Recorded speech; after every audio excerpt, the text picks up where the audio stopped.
Om Swastiastu. Perkenalkan, nama saya Melinda Larasanti dengan NIM akhir 15 kelas A.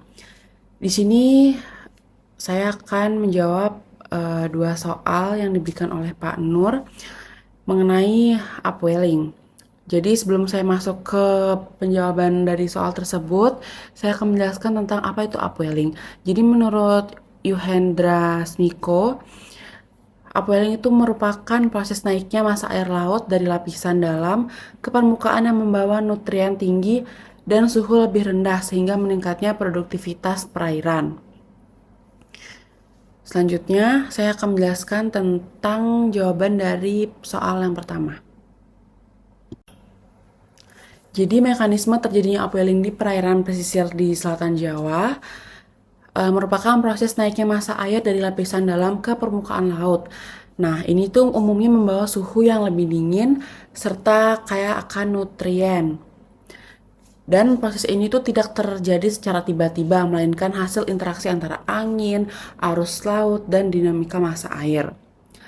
Dan secara umum mekanismenya itu saya eh, jelaskan ada empat, yaitu ada angin muson, terutama di musim timur pada sekitar Juni sampai September. Lalu ada transport Ekman, arus laut, ENSO, dan IOD.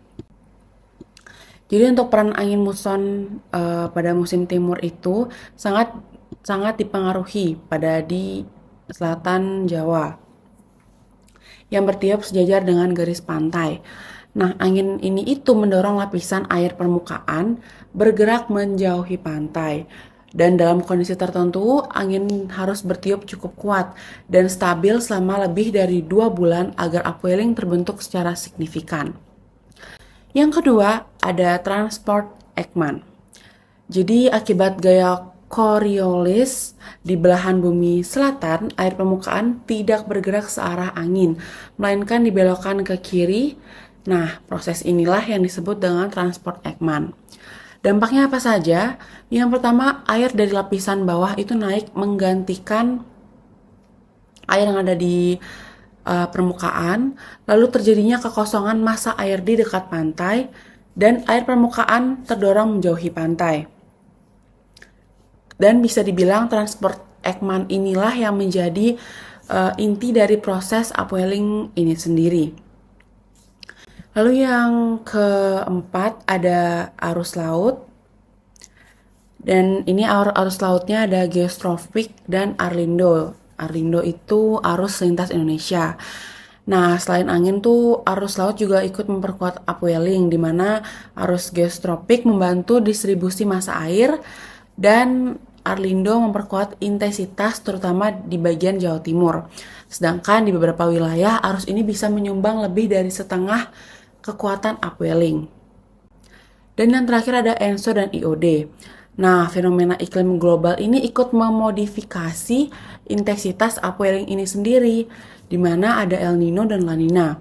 Dan di mana kita ketahui El Nino itu merupakan upwelling yang lebih kuat, sedangkan saat musim La Nina, upwelling ini melemah.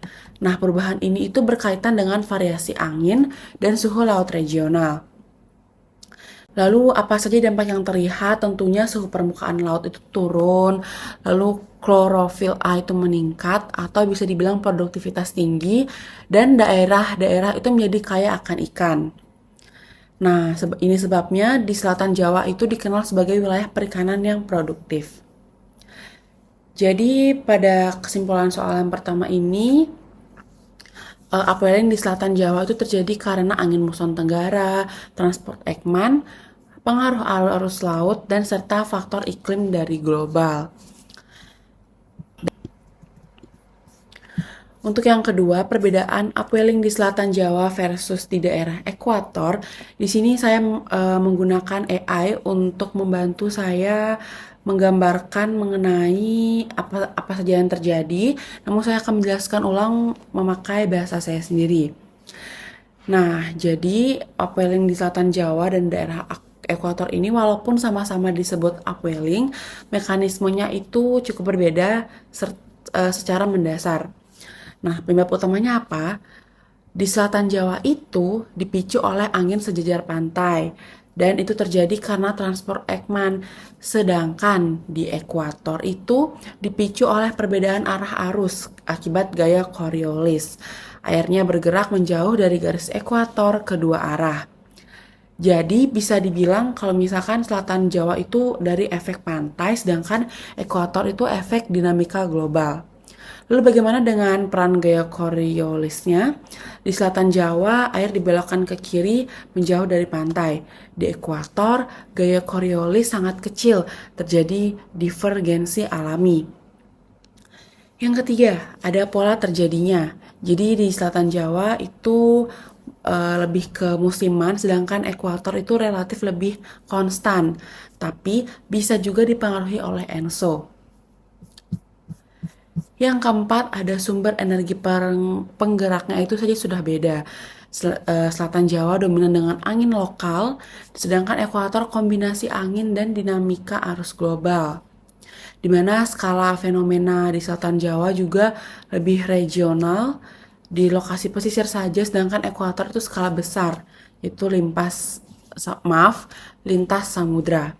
Jadi perbedaan utama yang terletak pada proses pembentukan, mekanisme pembentukannya itu, upwelling di selatan Jawa itu dikontrol oleh angin muson dan efek pantai, sedangkan upwelling ekuator dikontrol oleh divergensi arus akibat dinamika global dan posisi ekuator.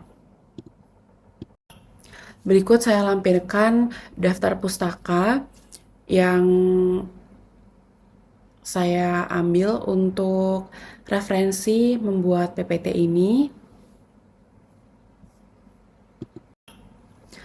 Jadi, upwelling di selatan Jawa itu merupakan fenomena pesisir yang dipicu oleh muson melalui mekanisme transport Ekman. Sedangkan upwelling di ekuator terjadi akibat divergensi arus laut karena lemahnya gaya Coriolis di wilayah tersebut.